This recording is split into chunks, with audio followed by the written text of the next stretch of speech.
This year's UN Environment Day happens to be hashtag beat plastic pollution. And anybody interested in learning more about plastic and plastic waste management and participating in actions to reduce the dominance of plastics in our communities, please check out our very active and engaged plastics working group at New Hampshire Network. However, Environment Day is also the perfect day for an in-depth look at offshore wind power because OSW, offshore wind, is really the US's greatest untapped clean energy resource. Europe and China already have decades of experience with offshore wind, and pretty big fractions of their overall renewable energy supply now comes from offshore wind. But even though we in the US have some of the longest coastlines of any country in the world, we've just hardly gotten started with offshore wind. And this event, I think, will offer some perspectives on why that might be the case. However, on March 29th, 2021, 2 years ago, the Biden administration announced US national target to deploy 30 gigawatts of offshore wind power capacity by 2030. That's a very ambitious target, given that we're pretty much starting from zero, almost zero, and given that the total global capacity at the end of 2022 was still less than 60 gigawatts. So our goal by 2030 is about half of what the entire globe is producing at the moment. On the other hand, the 2030 goal for the UK, one small country of Europe, is 56 gigawatts, so nearly twice what our goal is. And China currently operates about 26 gigawatts, I believe, close to half the world's total offshore wind capacity. So these are pretty large numbers, and a very large expansion is intended over the next decade. So speed and efficiency are critical, yet there are lots and lots of complications in developing a whole new industry of this type. So the challenges are complicated, so much so actually that we are planning, New Hampshire Network is planning a follow-up event in the fall to go into some of the trickier details about some of the aspects that we won't be able to get to this evening. So keep an eye out for that, and we will keep you updated. We don't have a date yet, but when we do, we will let you all know. And finally, as I mentioned, we are very tightly scheduled tonight. Please drop your questions or comments in the chat as we go along, and we will address as many as we possibly can toward the end of the evening. And now we are extremely pleased to welcome our exceptional panel of experts on offshore wind to share their insights. I will introduce each of them, of the speakers, very briefly before they speak. And first up, a very warm welcome back to Rob Werner. Rob is New Hampshire State Director for the League of Conservation Voters. He has been a 7-term city councilor for Concord, New Hampshire. He is chair of the Concord Energy and Environment Advisory Committee and is also a global affiliate at the Gund Institute for Environment at the University of Vermont. So Rob will set the stage by updating us on the policy situation around offshore wind in New Hampshire specifically and in New England more broadly. So Rob, take it away. Thanks, Roynmar. And I'm happy to be with you all, and I'm glad that we have such a good crowd that is with us, and sure some additional people will be coming in. In addition to my role at LCV, I am on the steering committee of New England for Offshore Wind and also the chair of our New Hampshire New England for Offshore Wind Committee. And we have some of our members that are joining us from that world tonight. So welcome. I guess I wanted to start by sort of setting a bit of context for our discussion. So New England certainly is a leader and well positioned to be a real strong leader in the development and deployment of offshore wind, as well as other clean energy technologies. But it is a little more nuanced than that in terms of particular states, and we'll be talking about that, particularly focusing on New Hampshire. Many people on this call are from New Hampshire, but are interested also in obviously the greater context. So Reinmar had mentioned the national goals that the Biden administration has set for offshore wind.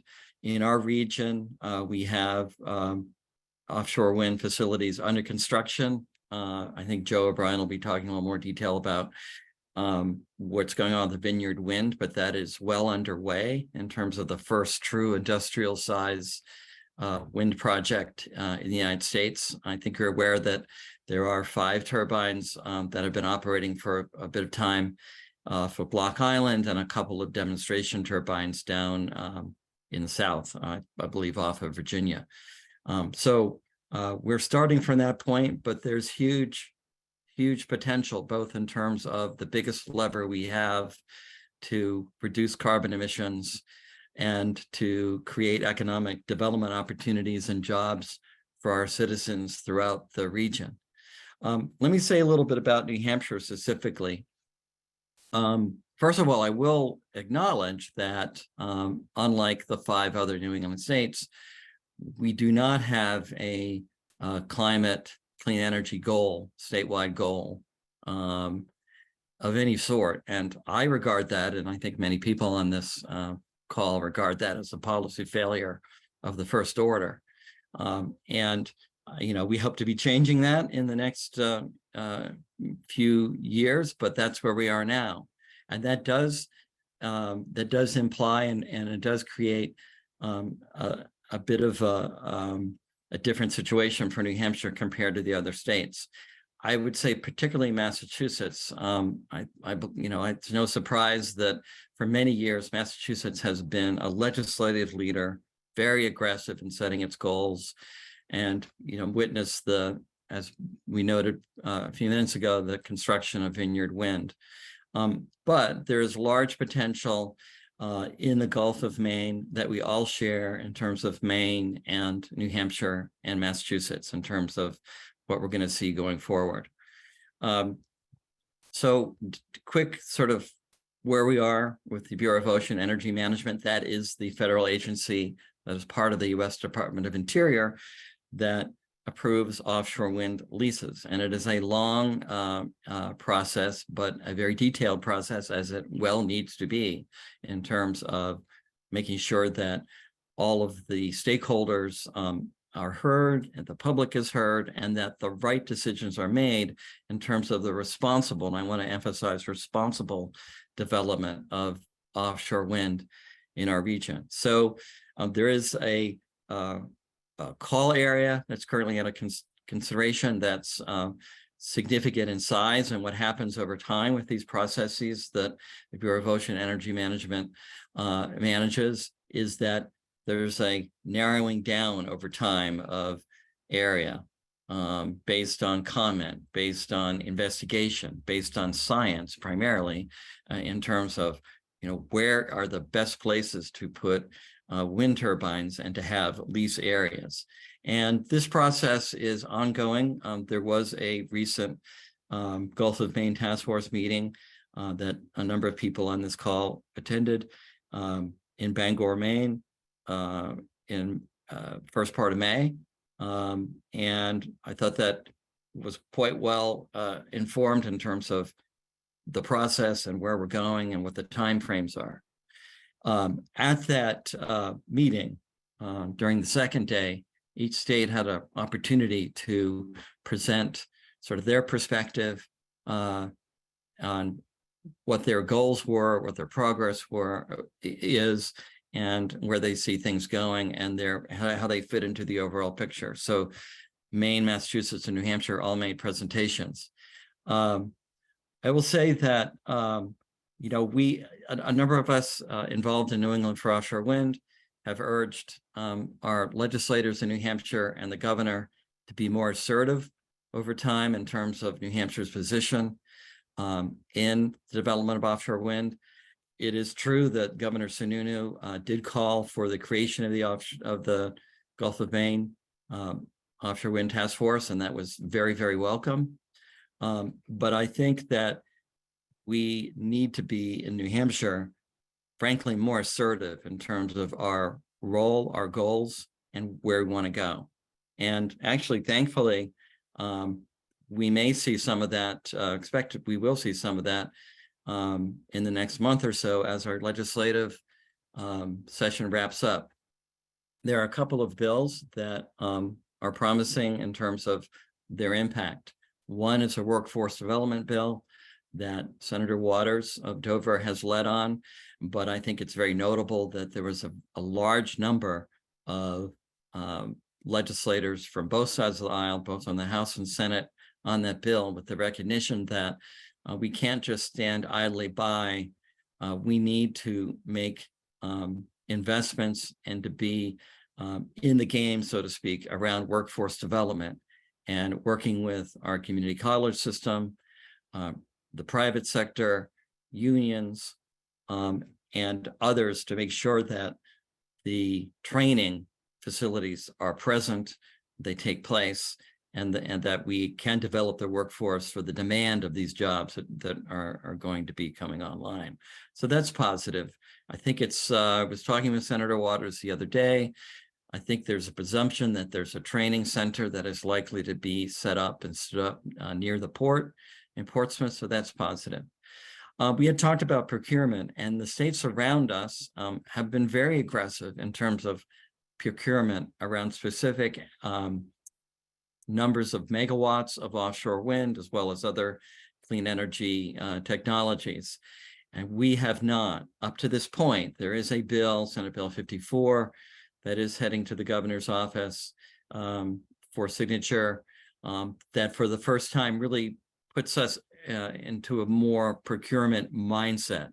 And it's not as aggressive specifically as we would like, as Massachusetts and other states have been, but it is a bit of a change of direction from recent past. So that's welcome. So I would say that, the region is well positioned, but I think that, as I said, New Hampshire is catching up. I will go back to what I said at the top. It would be extremely helpful and useful from a policy point of view for the state of New Hampshire to set goals around emission reduction and procurement of clean energy. It's all going to work together with the region. I will say that regional collaboration is very important in terms of how we move forward, because after all, we are all part of the same grid. So that is an advantage to us, but we really need to step up. So I just wanted to provide some context of the discussion that will follow, and look forward to helping to answer questions, and we look forward to the presentations. Thank you very much. Thank you, Rob. That's an awesome summary, nutshell of what's happening right now, and that's extremely useful. Our second speaker tonight is going to be Carol Oldham. Carol is Northeast Director of the Business Network for Offshore Wind. The network is a supply chain-focused membership nonprofit that brings together more than 550 members, including companies up and down the supply chain, for collaboration, education, and innovation in the offshore wind space. And Carol will give her insights into the complex ecosystem, I guess you could call it, of suppliers and secondary suppliers that are necessary to support functional, sustainable offshore wind industry. Carol. Hi, everybody. Thanks, Reimar. I'm going to go ahead and share my screen because I have slides, and we'll see how this goes.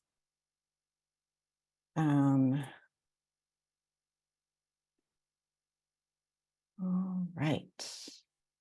I'll go ahead and play it from the start. Can everybody see my slides? Yes. Fantastic. Okay.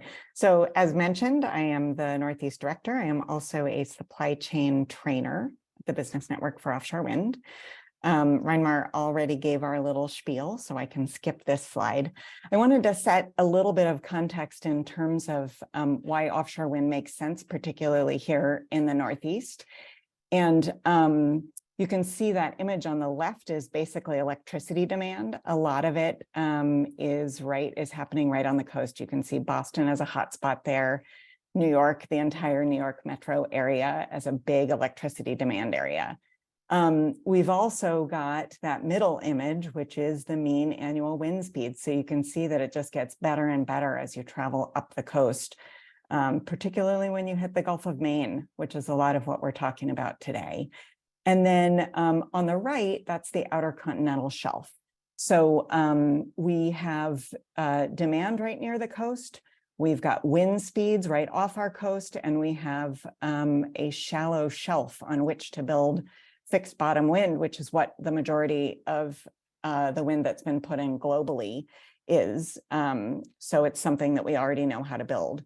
There are a couple of other offshore wind market drivers that I wanted to mention. The first is that image on the left has to do with renewable portfolio standards. So what kind of commitments states have made to get a certain percentage of their electricity from renewable energy sources by a certain date. You will note, unfortunately, that New Hampshire is still gray because, as was mentioned, there's not a solid commitment yet on the part of New Hampshire, despite what Granite Staters want to see. So the middle image is temperature changes. And in the Northeast, we are seeing faster temperature changes than the rest of the country, and indeed than most of the globe. And we are also seeing ocean levels rising faster here than a lot of other places. And then on the right, that image is retiring energy generation. So we have huge demand, a huge desire for renewable energy, and a lot of existing legacy power plants that are retiring or have already retired, and we need to replace them with something. So lastly, I think one of the market drivers that folks often think about is the price decrease. So this graph is just from 2017 to 2022. And the curve was much steeper before that. It's starting to level off. And actually, as folks may have noticed, like many other things, if you've been to the grocery store, if you've bought anything, any sort of durable goods, the prices have started to increase just because of inflation. And unfortunately, offshore wind is not immune to that inflation, but we're not seeing the same levels of increase in offshore wind prices as we are in some other industries.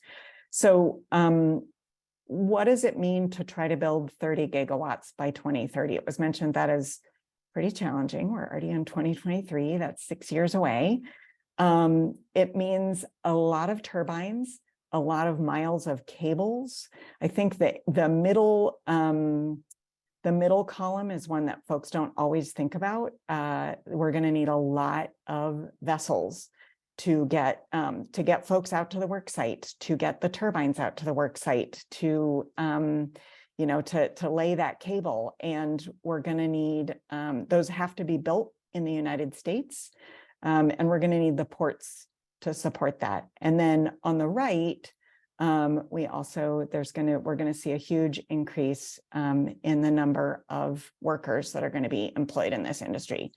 So if you thought it was hard to build 30 gigawatts by 2030, take a look at the state goals. They are well over 90 gigawatts at this point, because Maryland just passed a law to increase their commitments as well. So we have a lot of work to do. That's not all of those state commitments are not all of those state commitments, I should word it that way, are by 2030, but it is essentially all of those gigawatts will be built by 2040 and near after. So we have we're going to need, from that last slide, all those vessels, all those workers, all those ports, all those miles of cable, et cetera. We're going to need that and then some.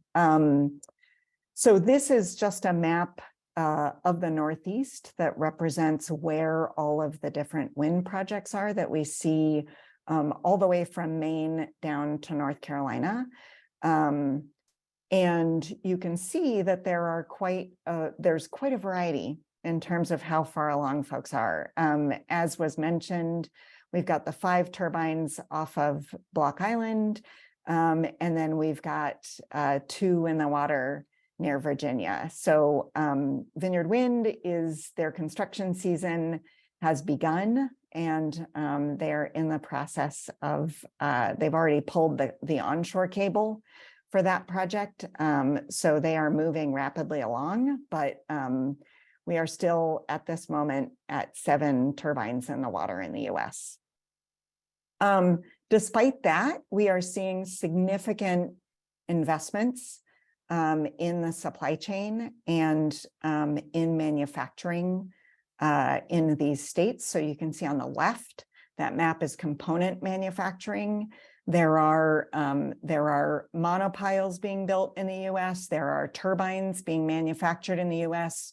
There are, as I said, these vessels are being made. I don't know if folks have seen, but there's a crew service operations vessel that's being built in Louisiana, and it's absolutely massive. They've got a picture of all of the folks who are building that vessel out in front of it, and they are just dwarfed by the size of the vessel. We're also seeing, we track at the network, we track the contracts that are given in offshore wind that are signed and completed. And so we're seeing just in 21 and 22, we saw 184% growth in the number of contracts that were signed. And we are also seeing a substantial increase in the number of supply chain companies that are getting into this industry. So it was mentioned that we have a robust supply chain, and that we've got sort of the tier 1s and the tier 2s. And basically what that means is who has a contract directly with either the turbine manufacturer or the developer. And then those folks turn around and sub out some of the work that they're doing. And then those folks turn around and sub out some of the work that they're doing. So you can see that supply chain depth image is just representing the fact that sometimes we even talk about out to tier 5 when it comes to offshore wind, because there is so much complexity in the supply chain. But you can see that the vast majority of the money and the contracts is going to those tier 3 suppliers. And then I think the other thing to think about on this slide is just that direct and indirect job creation. So while we're going to see up to, depending on who's counting, 50 to 100,000 workers directly working for offshore wind, we're also going to see a huge number of indirect jobs. This is, we have the Business Network as a national organization that is focused on the supply chain. We maintain a national database of supply chain companies. And this is a map to represent our registered supply chain businesses. So you can see that the vast majority of them at this moment are in the Northeast. You can also see a bunch in Louisiana and Texas. That has to do more with the vessel manufacturing and substation manufacturing, but the supply chain is definitely most mature here in the Northeast, but it is happening everywhere across the US. The reason that you don't see as much away from the coasts is that, generally speaking, the components for these wind turbines are so large that they have to be transported by water. Most of the anything that's actually assembled as part of these turbines has to come by sea because they are so large. So a blade can't go down the road the way that they used to be able to in the onshore wind. This is another image of that component manufacturing. So you can see that, that there are all kinds of components for wind farms that are being manufactured throughout the East Coast and, like I said, into the Gulf Coast.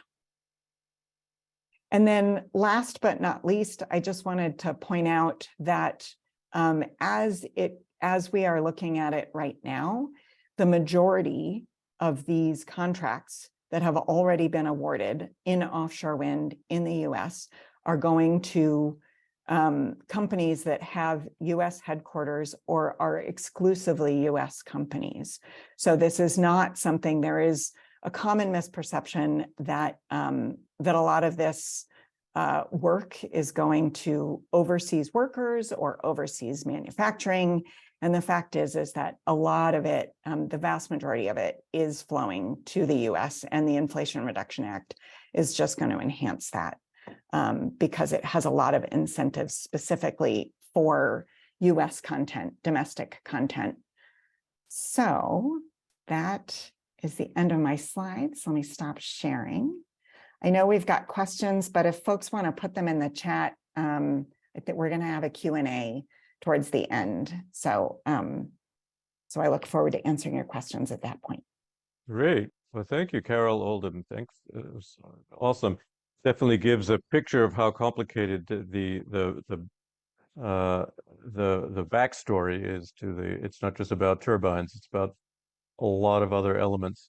And of course, generating the energy is one thing, but getting that power to where it needs to go is another whole set of challenges. Our next speaker, Melissa Burchard, will share some of these challenges and solutions that we have to them. Melissa is a senior policy advisor at the U.S. Department of Energy in the Grid Deployment Office. She works to accelerate the deployment of the critical transmission infrastructure needed to deliver clean energy, lower costs, and maintain reliability in the face of weather and climate volatility. Melissa has a broad background in decarbonization and holds a law degree from Georgetown University. Melissa, do you want to talk about transmission issues? Yes, thank you. Thank you so much for the introduction, and also thank you for bringing us all together today. I also, like Carol, have a set of slides, so bear with me while I go ahead and share them. Mm-hmm.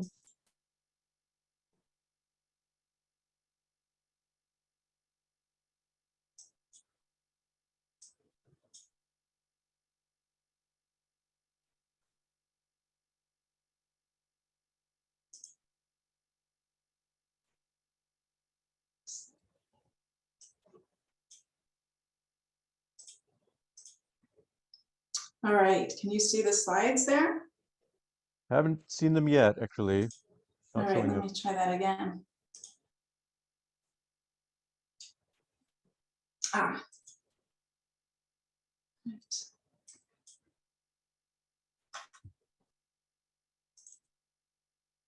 There we go. Excellent.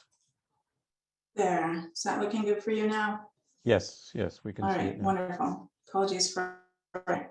So No I'm problem. very glad to be included today. I am getting a message that Zoom quit, so hopefully that is not accurate. If it does quit out, I will join right back in. All right. It's keeping popping up there, so let me just proceed.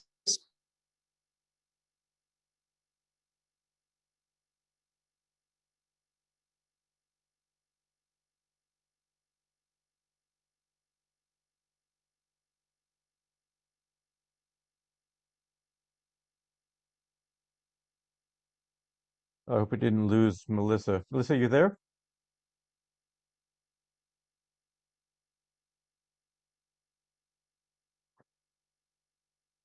I wonder if we should go on, and Melissa, I think, will come back in as soon as she can. Uh, Joe, would you be able to jump in and talk about labor issues till we can get Melissa back?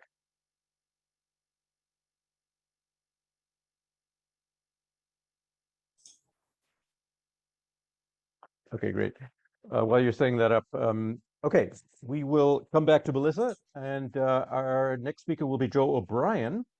Joe is the Political and Legislative Director for the North Atlantic States Regional Council of Carpenters.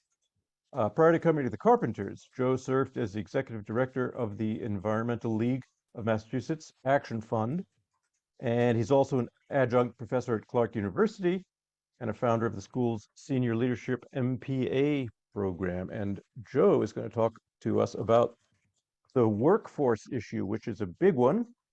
Joe, go ahead. Great. How are we doing? Am I in the right mode here? It's a little, can you hear me now?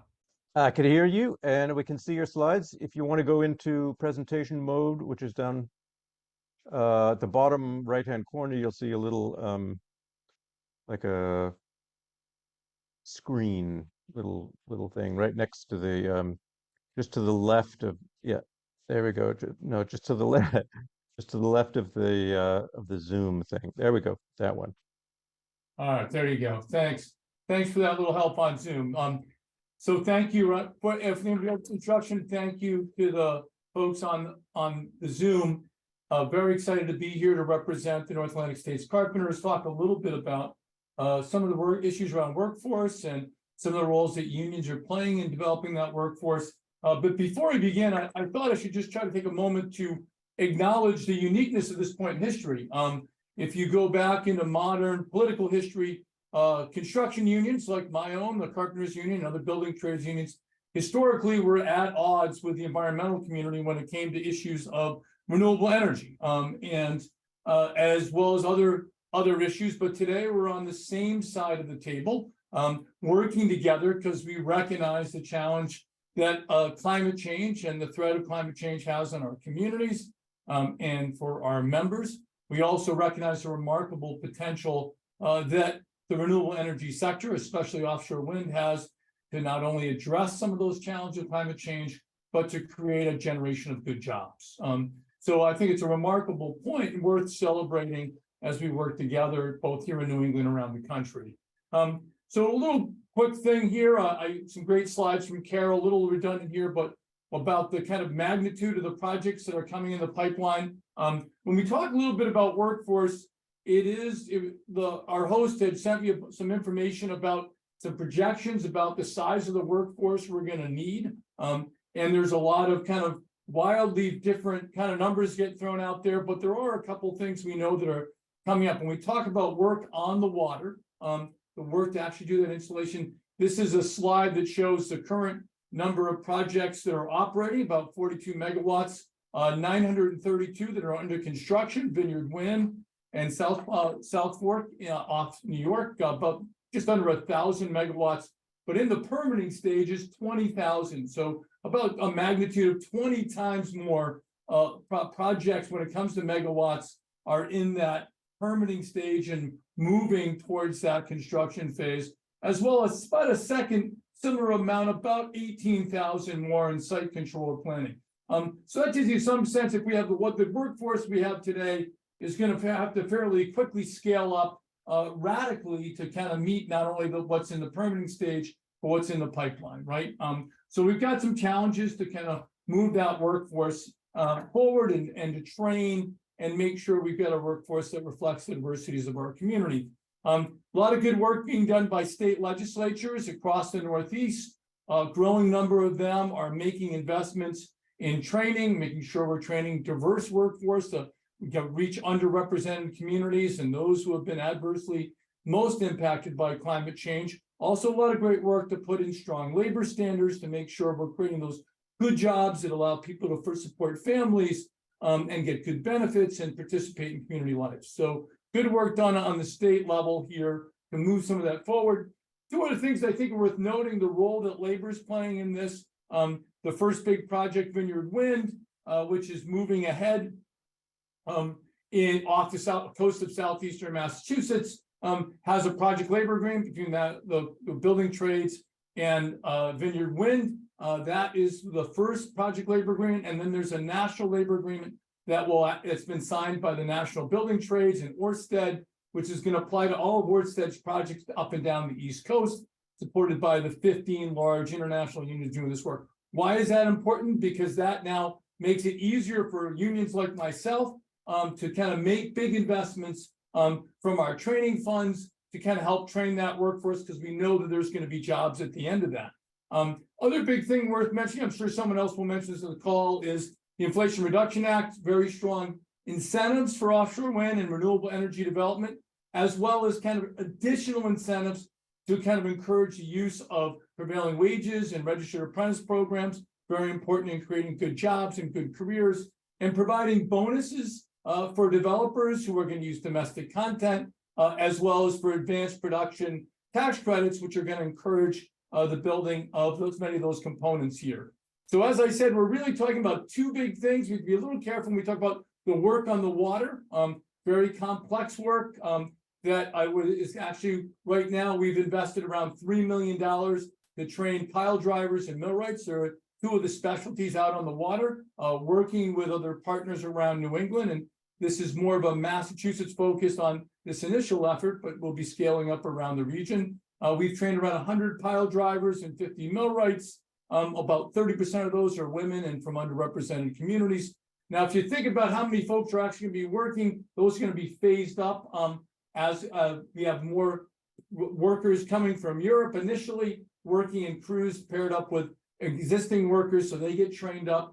But I also want to kind of point out that on the water, the workforce in the water is going to be somewhat limited because you're going to have lots of really you're going to need a lot of specialties, folks like pile drivers and millwrights, and they're also going to have to do really extensive training. For example, the folks who are actually right now off on Vineyard Wind had to go through GWO's training, scaffolding training, helicopter training, and rigging for offshore wind. Just a quick picture of the helicopter. Part of the training, you get in a faux helicopter and they dunk you under the pool to experience what it's like to crash in a helicopter in the ocean. So Vineyard Wind, we mentioned a little bit about Vineyard Wind, first commercial scale. Today, the Orion offshore installation vessel, one of the, I think, only 6 installation vessels in the world, is actually out on the Vineyard Wind site, laying down those first monopiles and beginning the process of installing their 62 turbines. That's operating under a project labor agreement. I raise this also because you'll see the numbers are pretty small. From our perspective, there's currently 8 pile drivers that are out in the water. When this gears up with the full crews, there'll be around 40 pile drivers and around 10 millwrights and some in the water, but there's not a huge number of people who will be on the water. Now, admittedly, it's going to be much bigger than it is today. We're going to need 10, 15, 20 times that of installation, but it's still not, an overwhelming. And I think the thing I want folks to focus on is a lot of the kind of work that I think are the real opportunities are on the land. Investments that are happening today across the East Coast, in Massachusetts, Rhode Island, Connecticut, in New York, in Maine, areas that I cover, $1.5 billion worth of projects underway, or projects that are in the planning stage, creating. Now that's where we'll see thousands of good jobs, good paying construction jobs that will be coming forward because of the offshore wind. Joe, sorry Yep. to interrupt, Joe. Yeah. I think the slides might be frozen, and I wonder. I'm sorry. It's okay. It's great. I just want to be able to see the visuals that would go along with what you're saying. I wonder if you can click on the from beginning. It's the most farthest to the left above your slides. There's a little thing that says from beginning. Oh, sorry about that. That's okay, because we're not seeing the full size of your Oh, slides. I'm sorry. I apologize. Oh, sorry. Can you see him now? It hasn't changed, actually. Yeah. Sorry about that. It needs to go into presentation mode. Near the top left, there's a present. Sorry, I'm sorry about that. Huh. Said start slideshow? Huh. All right, we're on the second technical. Not sure Can you where the see those presentation slides would as be. they are now? You can see them, but they're not moving with your Oh, all right. with you as you. How Did about you that click- right there? Did you click on from beginning? Yeah, I did. Oh, okay. Yeah, something's not working. Okay, we'll just go down slide by slide on your left-hand section there, and I Okay. think How's should that? do Can it. you see that? You can at least see my cursor there. Okay. Yeah, you're on My offshore apologies. training now, right? Yeah, so I'm just showing some of the offshore training that's going on. And then I think this was mentioning, these are slides actually from the Orion installation vessel that's actually doing that initial installation. But once again, a fairly modest number of folks who are going to be on the water. And as I was saying, the real, I think, job creation that we're talking about in this industry is going to be in 2 sectors. One is going to be in ports, There's a list of all the ports here that are having investments, about $1.5 billion worth of port investment in the Northeast alone, just in the Northeast, as well as in the next slide, significant investment in facilities that will be part of that supply chain. Carol had some great slides here. There's 4 kind of major projects underway already here in the Northeast, many more to come, that will be creating lots of good jobs. And I think the big piece that you wanted me to cover, and I know I'm over time, so I'll do this in 2 minutes, is recognizing, I think, some of the challenges out there. As mentioned by Carol, there's a limited number of vessels to do this work right now, the installation vessels, which are going to cause, I think, a little bit of slowing, some bottlenecks as we try to get more of those domestic vessels underway. There's been some real challenges here in Massachusetts. Our next 2 projects are on pause, Commonwealth and South Coast Wind, because of escalating costs and supply chain challenges. Some political challenges up there, the efforts by kind of fossil fuel industry folks to slow the industry, the Grimaldi-Cassidy Amendment. I won't go into that, but the political realities that, another election, I hate to say that, could change some of the dynamics and the investment here. And then a couple other things that are going to challenge, I think, how we get more people into the construction side of this, the complexity of the work and training requirements, and the cost of doing this work on the water is enormously expensive. It takes a lot of training. It's going to limit the number of contractors doing this. And of course, now we've seen some opposition to onshore development in places like Falmouth, where we've had some big pushback from local communities that don't want the cabling facilities to land there. So there's a number of challenges out there currently that we're seeing as we're working with in this industry. And then the last piece, I would say, the good news is a generation of jobs, both in the installation, the maintenance, and as I said, the real big, I think, returns will be in that supply chain construction. And then I think there's also going to be some really exciting stuff that are happening today, as I said, where you see labor and the environmental community coming together to advocate for this industry, to advocate for more renewable energy investments. Some new coalitions emerging that I think are going to provide political kind of have to support this industry, as well as bipartisan, I think, support to move this industry. We see that happening in states like New York, where kind of offshore wind is a bipartisan issue where there's lots of support across the aisle. So a lot of exciting things happen. My apologies for the slides there, Ryan. No problem. Thanks, Joe. It'd be awesome to have you for the whole hour and a half, actually, because there's a lot of material there and a lot of interesting stuff. But let's jump back to Melissa. I think she's back on. And Joe, if you want to stop stop sharing. Yeah. Okay. All right, thank you for bearing with me. Hopefully I will not have the same problem this time. Okay. Let me go ahead and share my screen and dive right in. Yep.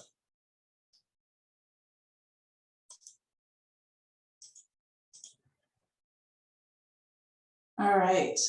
Rima, can you see that? Oh no, we're on not seeing your screen? slides. Not seeing your slides Not yet. yet.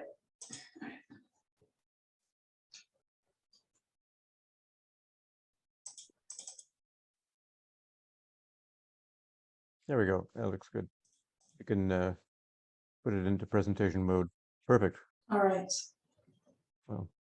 Okay, are we good to go? Yeah, it's actually not in presentation mode. It's Okay. in your Let me see, maybe view. it's on the wrong screen.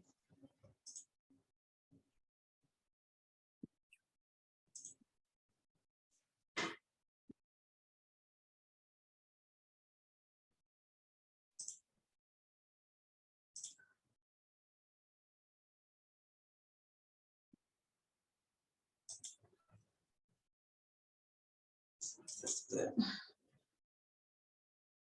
Yeah, All that's right, fine. does that look That's better? fine. Yeah. Yeah, go Are you ahead. seeing notes or are you seeing the screen? Seeing the notes as well, but they're Okay. small, so we're not too Yeah. distracted. Let's try it one more time. All right. Oh, you know what, Reinmar, I'm getting another message. Zoom is quitting, so I'm gonna see if you can share the slides and we'll try it again when I come back on. Assuming Okay. this again. All right, Yep. thank you.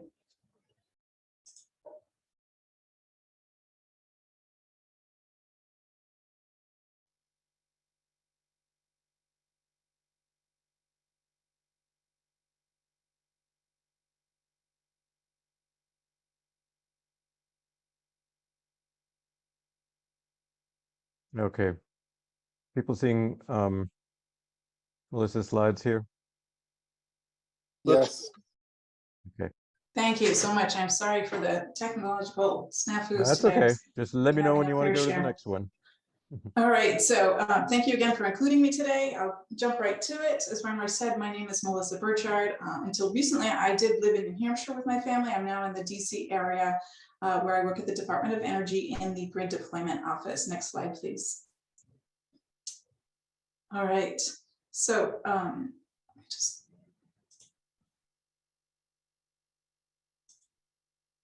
right, let me clear this off of my screen.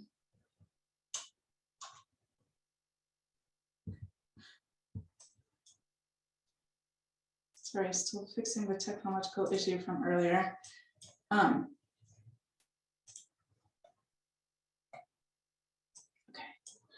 So let me just briefly introduce the Grid Deployment Office. We work to ensure that all communities across the United States have access to clean and reliable electricity.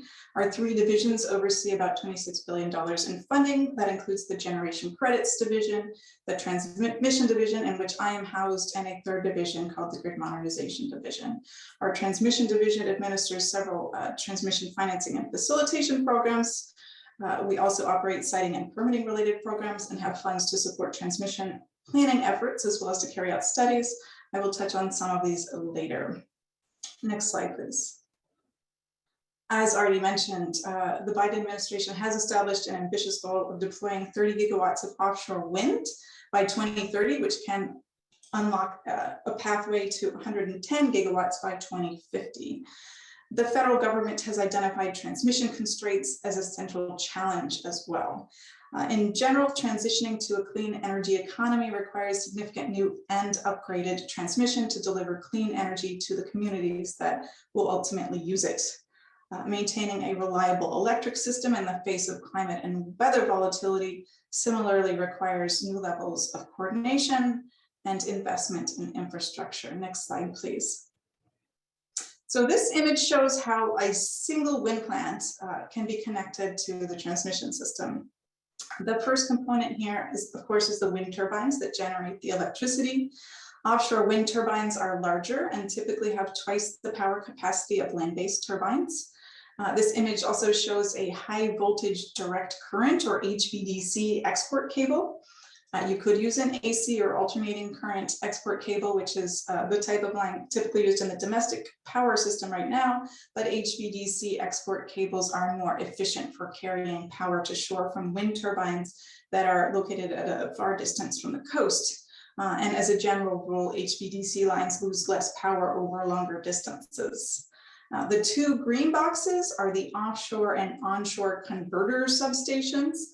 The offshore converter substation is what steps up the voltage and converts it to HVDC if that's necessary, so that the power can make it all the way to shore. And the onshore substation similarly receives power and then converts it to the right voltage for the onshore grid. Some of the other features shown in this picture include inter-array cables, the cable landing location, and the onshore connection. Next slide, please. This slide shows that not just one wind farm, but multiple wind plants that are all located in proximity to each other. It shows various configurations that can be used when you have multiple wind plants near to each other in order to optimize and share offshore transmission equipment. So each of these configurations can also be called a topology, and it has particular advantages of its own and requires different levels of coordination between transmission operators and wind plant operators. The 4 basic configurations that are shown in this slide are either radial, the 2 on the top, or networked, the 2 on the bottom. So on the top, we have 2 radial configurations that both collect power from a wind plant at an offshore substation, and then that substation connects to a single interconnection point onshore. The image on the top left shows each wind plant connecting separately to land using a separate generation lead line. So that's the generation lead line topology. And that requires each plant to have a dedicated offshore substation that sends power to a single onshore point of interconnection. The image on the top right shows a radial configuration with a shared line platform, which is slightly more efficient in that it allows 2 or more wind plants to connect to each offshore substation that transfers power to a single onshore point of interconnection. The bottom row shows 2 networked configurations. Network configurations collect power from multiple offshore substations and then transfer it to several different onshore interconnection points. In this configuration, power flows in multiple directions. That increases system flexibility and reliability, and also helps to relieve onshore transmission congestion and can help save consumers some money. The bottom left shows a backbone configuration where multiple offshore substations link together along a single pathway, or what we call a backbone, to connect between 2 onshore interconnection points. The bottom right shows a meshed grid configuration, where multiple offshore substations are linked together to create a mesh grid that connects 3 or more onshore interconnection points. Next slide, Reinmar. Thank you. This slide shows some of the many considerations that are involved with integrating offshore wind into the clean energy grid. And this is just some of them. Given all of these considerations, proactive and coordinated interregional transmission planning is really critical to support offshore wind development. Coordinated planning has the potential to minimize environmental impacts, improve timelines, and lower costs, while providing greater capacity and stability to the electric grid. There are significant potential benefits to connecting networked transmission for offshore wind across grid planning regions, including the 3 Northeast regions that are shown in the picture on the right here. This kind of coordination does require proactively addressing issues like planning, ownership, and cost allocation. Next slide, please. This slide highlights preliminary analysis from the Atlantic Offshore Wind Transmission Study. So in 2021, DOE solicited 2 expert national labs to conduct a transmission analysis along the Atlantic coast.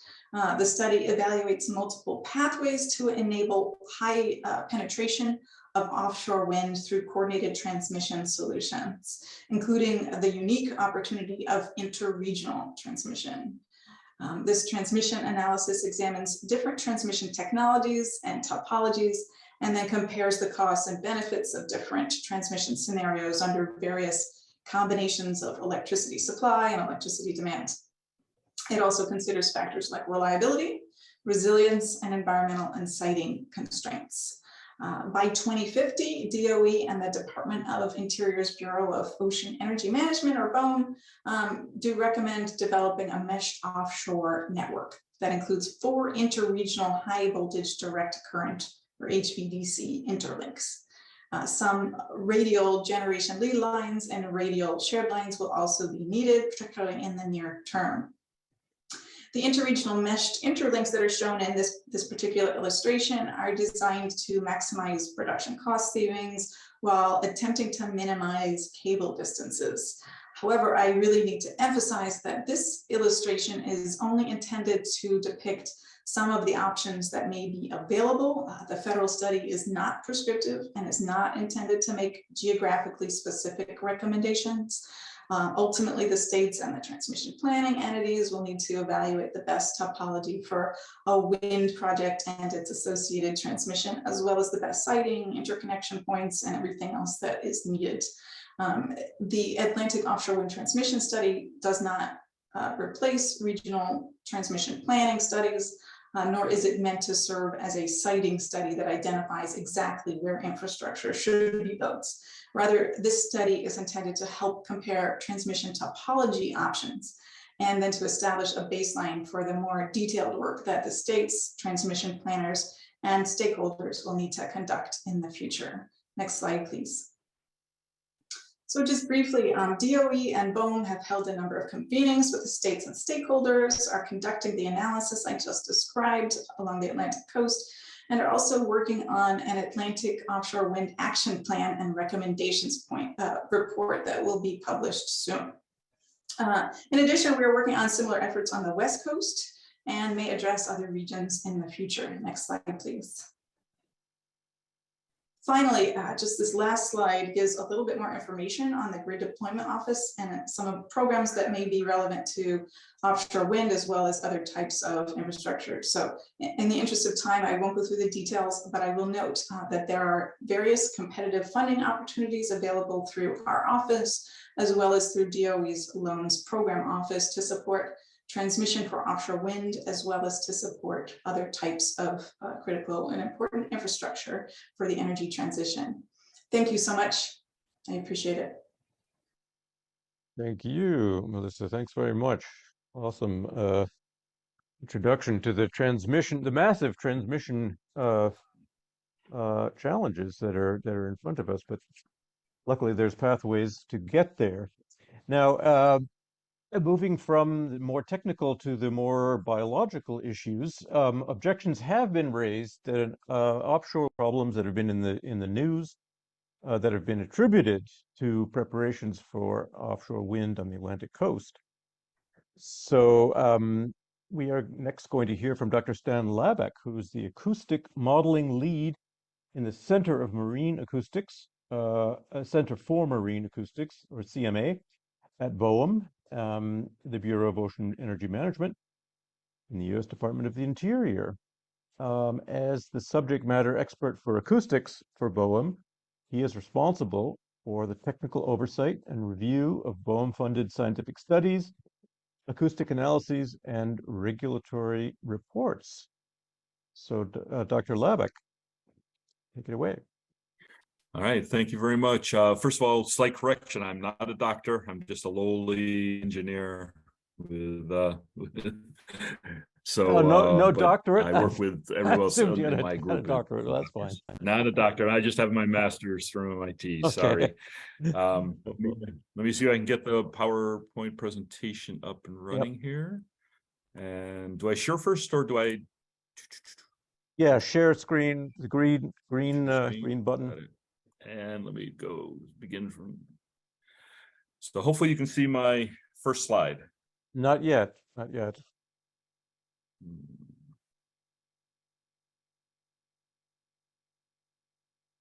You have the PowerPoint open, I presume, right? I do. I'll tell you what, do you have it available? You want to bring it up and you run it just like we did a lot, just like you did with the last Sure, presentation? Yep. Let me just That'll get make it. life simpler and we won't have to wait. Yeah. And I'll stop sharing.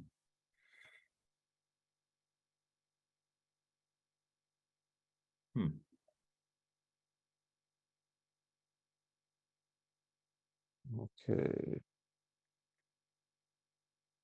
While we're doing that, I'll start and I'll say, not everyone is probably familiar with the Bureau of Ocean Energy Management. We're part of the Department of the Interior, and we are responsible for the environmentally considered development of energy and mineral resources in the outer continental shelf. And for us, the outer continental shelf is everything from state waters out to the exclusive economic zone. So from typically 3 miles out to 200 miles off the coast.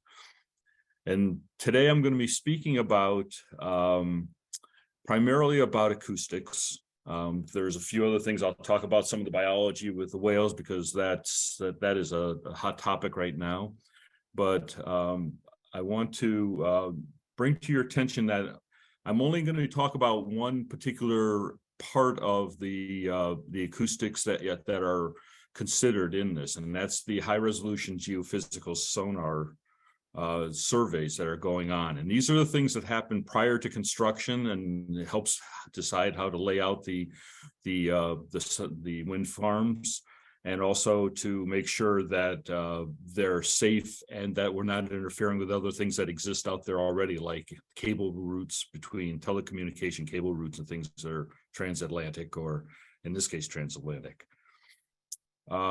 These typically, there are high resolution geophysical surveys, HRG surveys, are used sonar systems to study not only the water column, but also the ocean bottom and into the sediment to know things like if there are any shipwrecks there, if there are cables there of any kind, if there are what the structure of the sediment is, so if it'll be safe to build structures on. And so these are necessary and required by law surveys that have to occur for archaeological and environmental reasons. Okay. And they're Stan, also, let me know when you want me to go to the next slide. I'm not sure if have you Yep. gone to the next slide yet? so go to the next slide now. So yeah. All right. So we recently put out a paper this last fall, and I'm one of the co-authors on it. And it was a joint BOEM and the U.S. Geologic Survey paper that talked about these HRG sources. Now, this paper is a long time in coming. We started working with the Geologic Survey about 6 or 8 years ago to test these sonar systems. And when I say test them, I mean that they were where we could. We brought these sonar systems into a calibrated laboratory and tested them there and all the different modes that they operate in. And I'll show you in a second the kind of results we get. And then there were 2 other phases. We wanted to make sure that we were capturing the way we recognize how the sources work under controlled environments, but then we also wanted to test them in the open ocean.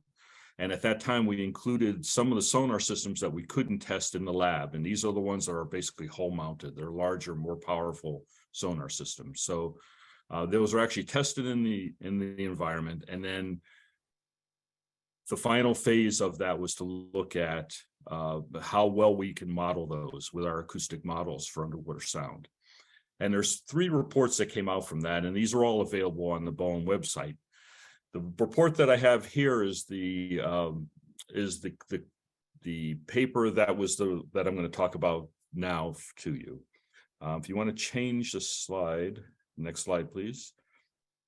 You can take a look at some of the details in a YouTube presentation that we have, and this is the site for that. And the paper itself, Carolyn Ruppel was the lead author, and this was an open access paper. So with these, you can look this up on Google and download that paper if you want to get into the technical details. Okay, if you proceed, next slide, please. So what we're looking at are all the different kinds of sonar systems that are used for these HRG surveys. There are things like multi-beam, side scan sonars, sub-bottom profilers, the echo sounders, including fathometers, and there are other ones too that are used. These are the typical ones that are used for these surveys. And you can see just from this diagram they have different beam patterns, they have different source levels, or sometimes the source and the receiver are co-located, sometimes they're not, and all these things had to be considered. The numbered items on the left-hand side of this slide show some of the things that we had to consider to accurately predict how impactful these are to the environment and to the animals there. And primarily, I'm talking about marine mammals here and what are called level A impacts. And those are the impacts that will affect their hearing. Those are the most severe impacts. Next slide, please. So if you look at this is a typical presentation of a lot of different sonar systems grouped together. All of the different little symbols, the squares and the stars and the triangles, all represent individual sonar systems and or different modes that those sonar systems operate on. And what you're looking at is a plot that shows you the sound source level of those systems. So that's the vertical axis. The higher you go up on that, the louder the source is. And then along the x-axis, horizontal axis, that's the frequency. So the farther you go to the right, the higher the frequency is. So you can see that there's these colored squares, there's a natural breakout of what systems are used for, and that determines what their frequency and their source level content are. So for example, the towed sub-bottom profilers, the light blue box at the bottom, those are for systems that are towed behind a ship. They can be very close to the bottom, so they don't need as much power. And so they can perform the same kind of function as the ones directly above them in the pinkish colored, but they can do it at a lower pressure or a low source level because they're closer to where they're trying to do the measurement. I've included on this something that we didn't actually test, but just so that people are aware of it. there are a lot of typical commercial fish finders and fathometers are out there. And I put the big red box kind of shows where those are, typically from 1 to 30 or 40 kilohertz and up to about 220 dB source level systems. So those are typical out there on almost every fishing vessel, lobsterman, merchant ship have at least the fathometers on them. These are things that are running around the ocean all the time. So the systems that these sonar systems correspond to those. Okay, next slide, please. All right. So one of the things I'm going to do is go through from the previous slide, those 5 factors, things that affect and kind of discount these different systems and why there's reasons why they don't impact animals. And this is, I'm showing the first one here, which is the transmission frequency. Of all the marine mammals that are out there, National Marine Fisheries, the people who regulate impacts on marine mammals, show that agree that none of the sonar systems that are above 180 kilohertz or the grade in box to the right, the animals can't even hear those systems. So if you operate above that frequency, 180 kilohertz, you're not impacting the animals. They can't hear it. It's the equivalent of a dog whistle to humans. You can blow on the whistle as loud as you want, but the humans can't hear it. So it doesn't impact your hearing. Okay, next, please. That's just one factor. Now I'm going to look at the other 5 factors. Each of those has a highly technical way that it was analyzed and discounted. And you can read the report for that or look at it in that YouTube presentation that I listed earlier. But I'm going to run through them now. Next slide, please. So when you bring it all together, all 5 of those factors, click once, please. That's the first factor is that, and you can see that these already clicked up to 3, but for the first factor, it gets rid of some of the sources because of the frequency. The second factor is the one that gets rid of some of the sources because of you have to have a very high density of animals around this vessel to have any chance of really impacting an animal. The next one is looking at the very narrow beams for some of these. They only point directly down in pencil beams directly below the vessel. So it's highly unlikely, especially in shallower water, that you'll be able to have an animal swim into that beam. And if it's out, think of it like a flashlight beam. If you're not in the flashlight's beam, you're not getting light on you. The same happens for these sonar beams. Next slide, next one, right? The total radiated power by itself is just another factor of kind of the beam pattern, but that ties in with the next one, next slide. And that removes some of the higher source levels sources. So those are, you can see that we've eliminated with the grayed out area here, nearly all of the HRG sources. What remains, next slide, please, is just the boomers, which are kind of a plate that floats near the surface. It's kind of like a loudspeaker system, or sparkers, which are kind of like mini lightning bolts that are caused electrically flashed that cause a spark and in the water and cause a vaporization of the water. So it sounds kind of like a firecracker or a clicking noise. It actually sounds like when you're on the deck of the ship listening. So those are the ones that remain, and those are not considered de minimis in this study. So we've eliminated almost all of the sources and show that from a scientific point of view, based on the studies that are available and what we know of the animal's hearing, that these sources have a minimal chance of impacting the animal's hearing at all. Next slide, please. And one more. Okay, so that's talking about all those HRG sources. So the question comes up, what's happening with this unusual mortality event that's going on right now? And this event has been going on since about 2017. National Marine Fisheries, the people who are worried about these things, look at these and are taken them very seriously. And they are looking to see what the possible causes are. The kind of causes that can cause these things are ship strikes or things getting caught in fishing nets. There's biotoxins from red algae and infectious diseases. and all kinds of environmental factors like not enough food for the animals. And so they'll look at that and try and figure out what's going on. Next slide, please. Since December of 2021, there have been 37 strandings of about 6 species of whales. And here's a list of them. And you'll notice right away that about 2/3, over half, but closer to 2/3 of all of those 37 whales that have been stranded, often you can see the states that they've been stranded off of, are humpback whales. These are typically younger whales that are less experienced and ones that have been coming in closer to shore. And so far, they've had 19 necropsies that they've been able to do and 6 others that they collected some data on.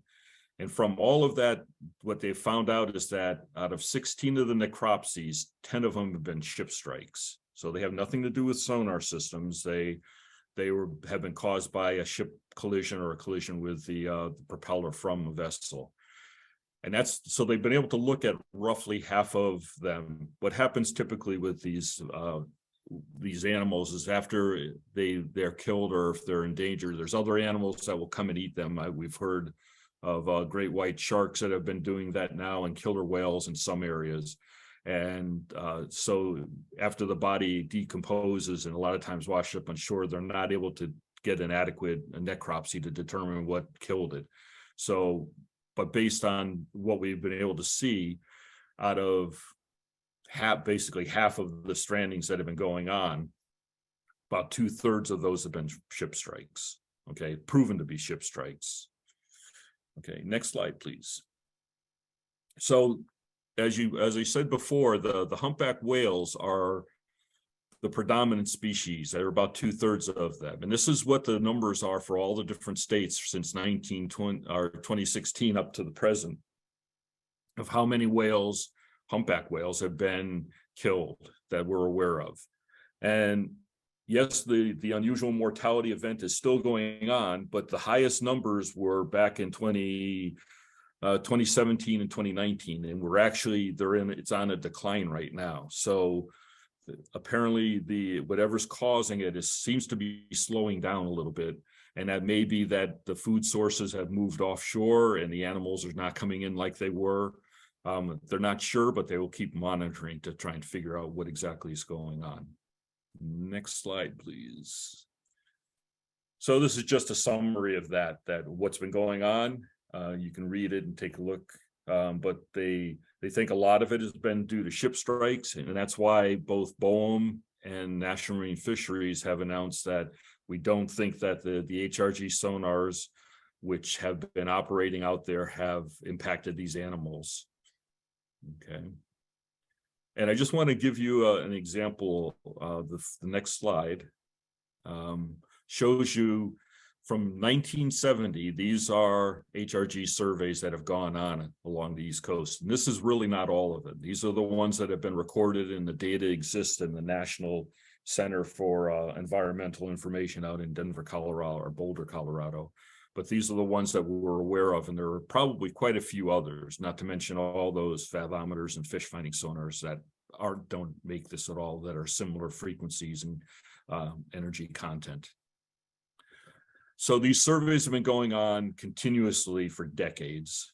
And yes, there have been some added to this because of all the wind farms that are being studied. You have to go through those surveys as part of the construction operation plans, but this is something that's not new to the animals in the area. And so the unusual mortality event is not directly connected to this kind of activity that we can see.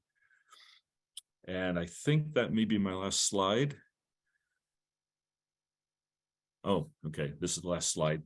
So these are the things that BOEM and what we require the wind farm operators and construction teams to work on, and we are working with NIMS to coordinate these kind of things. We have continued monitoring, and we're using best management practices, BMPs, and observers on the vessels and for the different activities, including pile driving and all the other activities, laying those cables.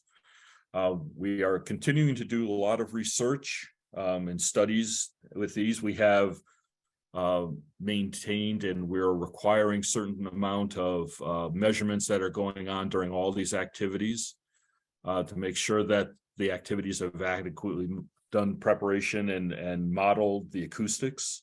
We use adaptive management. If something is working and we can use it, we do that. And there's an ongoing northern right whale strategy that's going to be published later this year that has some plans to try and help the right whales, which everyone knows are the most endangered species probably in the area. And I think that's my last slide. If you have any questions, that's my contact information. I work for the Center for Marine Acoustics at Boehm, and hopefully that gives you a quick overview of what's going on right now. And I'll be around later if there are questions. Great, thank you. for Thank you, the Stan. opportunity. Thank you very much, Stan. That was awesome introduction to some of those details. And so moving out from basically looking at acoustic issues, Amber Hewitt is going to talk a little bit more broadly about some of the other related biological and ecological issues. And I'm just looking. Oh yes, here. So Amber Hewitt is with us today, and Amber is Program Director for Offshore Wind Energy at the National Wildlife Federation. And she has spent the past decade working to advance state and federal policies to help protect wildlife, to protect habitats and communities, while launching a robust U.S. offshore wind industry on all of our coasts. So very knowledgeable about whatever the various biological and ecological complications might be. So Amber, do you want to go ahead and share screen? There you go. Excellent. Perfect. Yes. Thanks, Reinmar. Really appreciate the chance to talk with you all today. I'll just look for a nod that you can see my slides and their full screen. Okay. Yep. Great. Thank you. So I know we're a little tight on time, so I'm going to try to skip through the pieces of my presentation at the outset that are a little redundant with the excellent presenters before me. But just quickly, I will introduce the National Wildlife Federation's offshore wind program. We have a little over a decade of experience here at NWF advocating for the responsible development of offshore wind. And our program started in the Northeast region, but has since expanded to be national in scope. So we work on the East Coast, West Coast, and Gulf Coast. And what you see on your screen here is our ever evolving, ever growing definition of responsible development. We have an enormously high standards and a lot of criteria that we apply to our scrutiny of the launch of this industry, but importantly, we do hope to see it successful and at a very large scale. So our support for the offshore wind industry is it is strong, and it just comes with a lot of conditions. So we try to stay very involved every step of the way to try to shape this industry into really meeting our standards, so that it can be something that we are comfortable and confident putting our support and our advocacy behind. We launched this program, and it continues to be really two-pronged. We advocate for the large-scale development of offshore wind as a critical climate solution. Our offshore wind work fits within our climate program, our climate work, but we also, in parallel to that, every step of the way, are seeking to influence the industry and regulation of the industry to ensure that offshore wind protects wildlife every step of the way and provides benefits to communities. So this slide just captures the sort of priorities that we incorporate in our advocacy. The responsible development of offshore wind needs to consider wildlife and habitat. It needs to reduce impacts on other ocean uses, include consultation with Native American tribes and communities. It needs to engage state and local governments and stakeholders to avoid impacts to underserved communities, and to incorporate science-based and stakeholder-informed decision-making every step of the way. I could present again to you in a few months and have a new bullet on this list. It's really a living concept, and something that as we learn more, we add more. But we really try to ultimately be channeling this toward the acceleration of what we hope to be a really robust build out of offshore wind in this decade. So what you can see on your screen here is the United States' entire offshore wind fleet. This is the whole thing. And we are, as we've heard from speakers before me, looking at a really rapid acceleration thanks to, well, two things, thanks to the pretty unprecedented ambition coming from the Biden administration, but really that level of ambition is really just a reflection of the ambition that we've already seen collectively from states along the Atlantic coast, and now on the West Coast and Gulf Coast. States have been pursuing offshore wind endeavors for a very long time, and we're now really seeing this coalescence of state and federal partnership to make that happen. We, for the first time, this administration gave us a bit of a roadmap and outlook as to where offshore wind development would happen, and this has helped to guide our work at the National Wildlife Federation to ensure that we're gathering the baseline data that's needed, assembling the experts that are needed, finding the partners that are needed to be able to advocate for wildlife protection in each of these regions where offshore wind is now seeking to, where the federal government has expressed that that offshore wind development will expand to. So this has, we spent many years in the outset of our program being a lot more proactive about where we worked and where we wanted to see states pass offshore wind policies, and we are certainly now just in catch-up mode with where the states and the federal government are really driving this industry forward. So with this increase in pace and scale comes, as personally an offshore wind advocate and enthusiast, a lot of excitement. I feel like the past 10 years of my career are really all culminating in a pretty intense and exciting moment.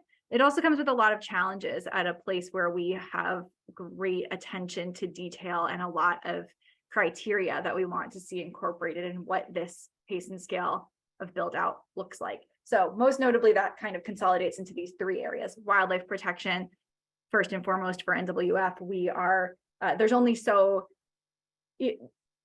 effective wildlife protection takes time. It takes a gathering of baseline data. It takes years of pre-construction research and plans for monitoring and assessments of technological solutions available to us.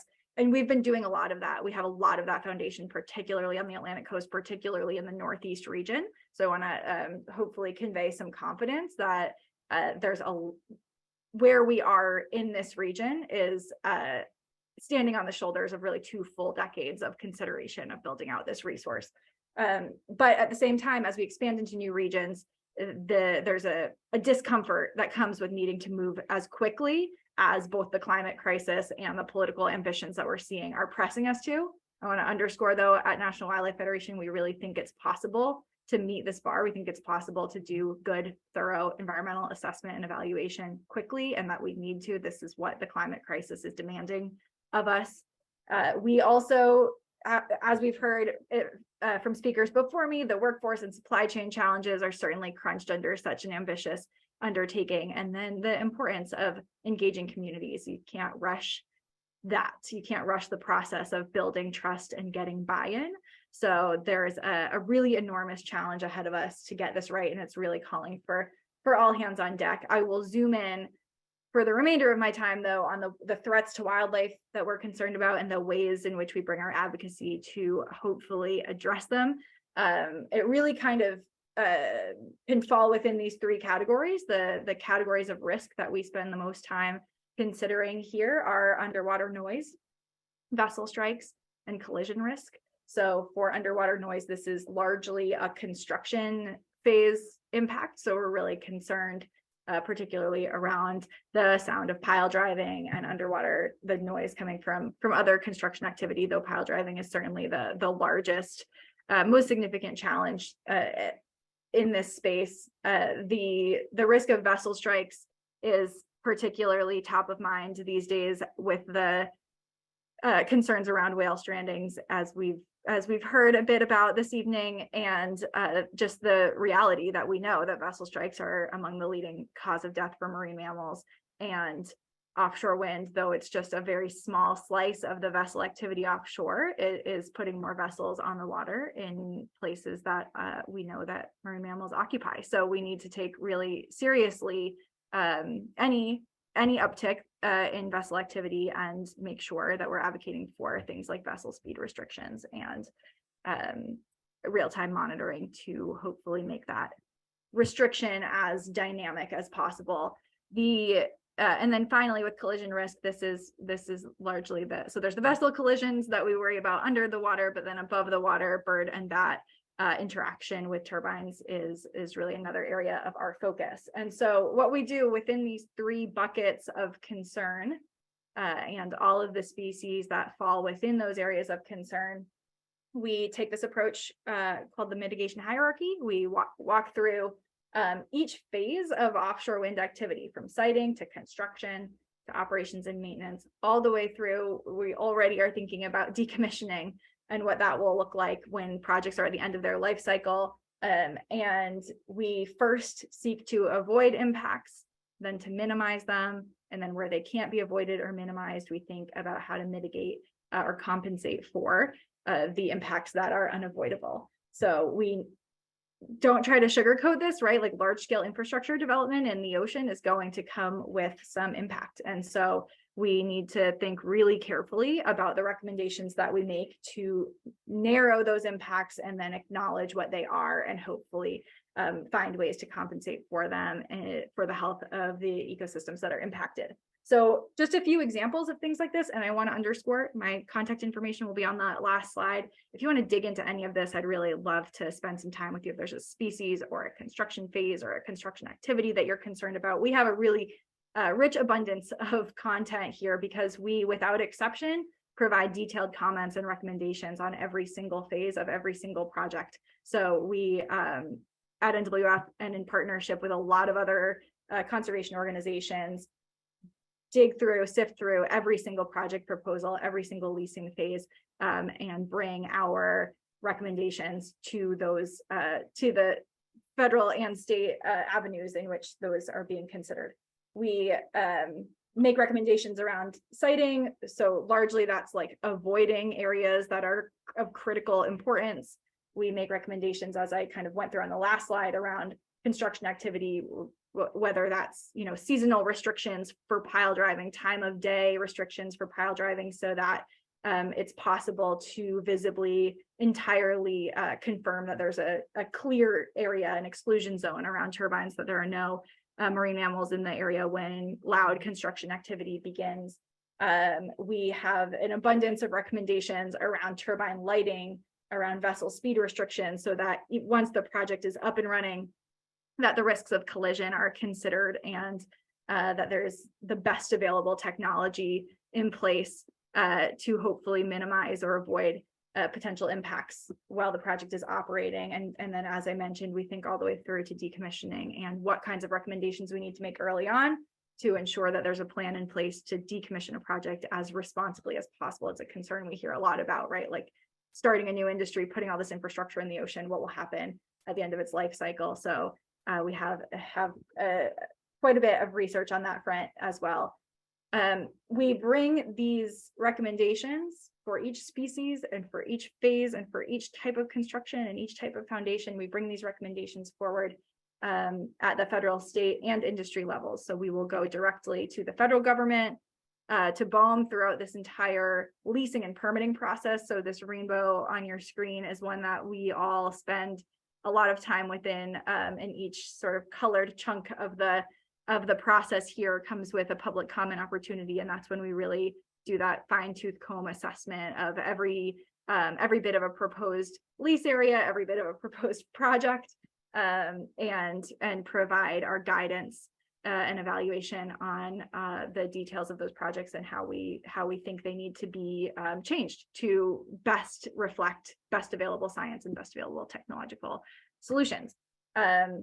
We bring those recommendations at the federal level, and then we also take all of that, particularly anything that we don't get at the federal level, we bring to states, because states have a lot of power as the buyers of this energy. And so most of my time and my background has been spent trying to incorporate our qualitative recommendations, both for wildlife protection, but also for community benefits and labor provisions, bringing all of that into the state procurement process and getting, given that every state, like the politics are different, the stakeholders are different, the wildlife are different, bringing those recommendations to the state level and asking for state officials to really take into consideration what they might layer on top of what's required, regardless of the fact that it's in federal waters. If the state's buying the power, they can set a lot of their own rules as to what offshore wind development will look like for Massachusetts, for Maryland, for Virginia, et cetera. And on your screen, you can just see a few examples of the successes that we have won at the state level, things like getting states to require that every developer will contribute $10,000 per megawatt for wildlife research and monitoring, requiring developers to provide financial and technical assistance for things like wildlife research and monitoring, ensure that as we develop these more stringent recommendations, as better monitoring technology evolves, that we can, that there's tools at the ready, that there's resources financially available to states to really employ these best management practices along the way.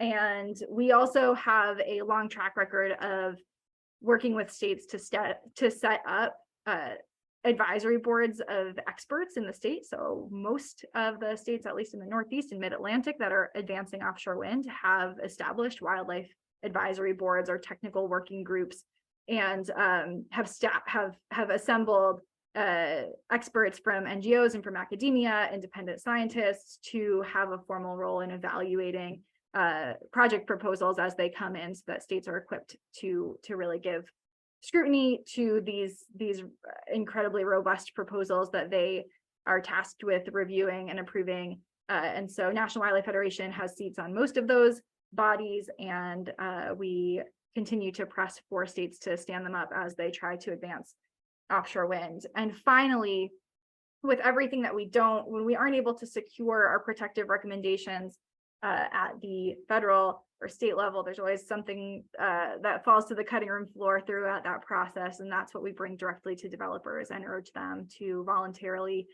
take on going above and beyond what's required of them. It might sound like a tough sell, but it's actually been fairly successful, because developers know that they're starting something new, and they tend to want to do this right, honestly.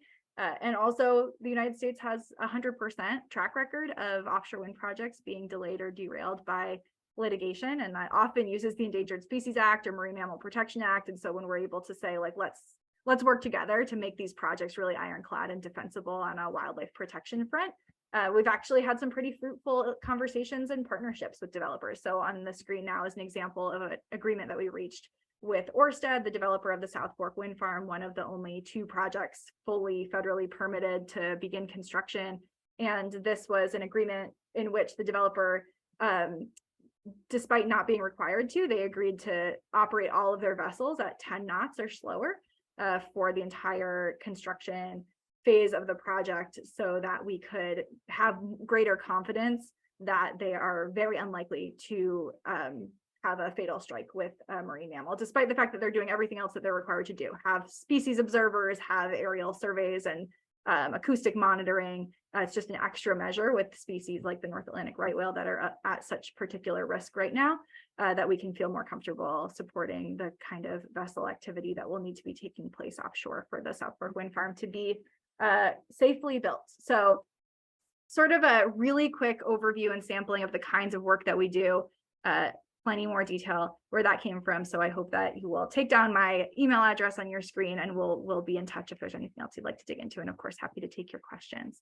Thank you. Great. Thank you so much, Amber. It's really great to know that to know how intensively involved NWF is in this whole process, and every step along the way.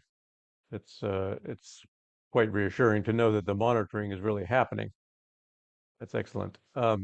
Great. So now I'm going to turn it over to Rob. I think Rob Werner has got some questions picked out from the chat, and you can either field them yourself or you can lob them over to our speakers. Carol has had to leave, but I think the rest of the speakers are still present. So what do you think, one Rob? question that was put in the chat had to do with sort of the not in my backyard attitude that involves transmission, particularly coming onto existing transmission areas. So one thing I'm thinking about that's probably top of mind for that is the work that's going on in Barnstable and the connections there. There's been some opposition, although we know that the work proceeds. So I guess if anybody had perspective on sort of the situation there in Barnstable, and Joe, maybe you could speak to that because you guys are out on the water and in the land. So, but as we know, the work proceeds nonetheless, but it is not always without controversy. Well, I would probably defer to Amber, who runs the Mass Coalition, but no, it's a good suggestion. Whoever wants to jump in. The project in Barnstable commences. There has been big pushback in Falmouth, as I understand it, and I would turn to Amber on that. But I would also then just use as an opportunity how important it is to have a broader coalition of community and environmental advocates, and as well as labor working together to kind of be able to kind of respond to that criticism and to be present and to kind of talk about the importance of this as an issue, both addressing climate change and creating good jobs and addressing kind of some of our real energy needs. But Amber, you could probably speak more than I would about Falmouth and Barnstable. Thanks, Joe. Yeah, but Rob, my audio cut out a bit during your question. So if you could just, I heard Joe's part, but if you could just repeat. Yeah, it had to do with sort of the opposition and maybe some NIMBYism aspect of transmission cables landing into Barnstable and so forth, and Sure. and how that situation is playing out.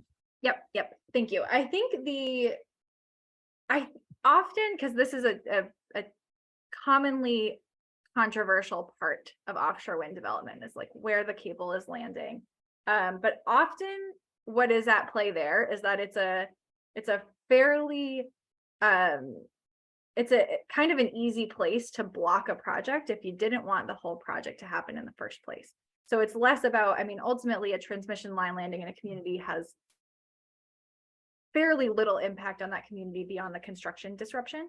And ultimately you end up with like some manhole covers in a parking lot typically, right? So it's less about, I mean, there may be some just fear or concern around the construction disruption in a summer, a tourism community in the summer months. And that's typically, so there is some real concern there, but largely it's that a project is moving forward, and those who have been opposing the project every step of the way are now zeroing in on this place where one small select board, right, like 5 decision makers that you can have pretty serious access to, are going to vote on something that could delay or derail a project for several years. And we've seen a lot of projects lose years because of that moment in time. And so I think we're seeing a bit of that, particularly in a places like Falmouth and Barnstable, where there's a long history of offshore wind opposition. Those were kind of hubs of Cape Wind opposition decades ago. And so this feeling that, offshore wind is kind of back on their shores for folks who really didn't want to see it in the first place. I think a lot of that gets charged back up when a line is coming to town. Well, it's interesting you bring up Cape Wind, because I often, more often than I thought I would, when I talk with people, even on a casual basis, who certainly are not paying as much attention as we are around offshore wind development. It's like, oh, what you guys have been talking about this for 20 years, and didn't that go away? And they're referring to the Cape Wind project, which obviously had some issues, but this is very different what we're talking about now. But people tend to conflate, I think, in terms of what's going on now with what went on then. So I do think that is at play as well, in my observation. There is a question around the lobster industry in particular. I will note that we intend to delve into the fisheries aspect in some depth in the fall. We will have an upcoming program on that, as Ryan Marr had alluded to. But again, if there's maybe Amber, you could have some perspective on this. There has been concern specifically around the lobster industry and impacts on that particular industry. Do you have any perspective on that? Sure. Yes, I think this is kind of the latest iteration of a long history of conflict between the offshore wind industry and different fishing industries. Anytime that an industry, well, it's just a challenge of coexistence and unknown impacts, right? So those who are making their livelihoods on the water hear about this really significant large scale build out of something that maybe they've never seen before, right? Like most of us haven't seen offshore wind turbines in the United States. And so the fear of what that impact may be is really significant, particularly for those who are concerned about losing their livelihoods or losing access to the places that they have been fishing for often multiple generations. And so we see this every time leasing conversations move into a new area. It's something that really just has to hopefully involve a lot of stakeholder engagement, a lot of really seeking a path forward where these two industries can coexist. I think we have some examples to draw from elsewhere in the world, as we do with wildlife protection, right? Like this is a more than 30-year-old industry at this point. And so to the degree that we can draw some confidence or lessons learned from places that have found a way for offshore wind and fishing to coexist, I think that can bring some confidence, but ultimately there needs to be real plans this is a pretty significant component of all offshore wind projects moving forward, plans to compensate those who are economically impacted by offshore wind development in places that are of importance to them. But I think it's really a pretty significant and understandable fear of the unknown. Right. It's 7:15, so maybe we'll take one more question. And I will say that I thought we had a good discussion along the way in terms of the program, with folks putting in questions and folks on the panel providing some information and answers. So I'll take one last question. What is New Hampshire passing up by employing our strategy of only passively participating in the development of offshore wind in the Gulf of Maine? Well, I think like anything else, if you're not fully engaged in the game, so to speak, you're not going to be able to take full advantage of the opportunities, nor are you going to be able to be a full participant in addressing some of the aspects of making progress in terms of how you see your input and being involved and at the table.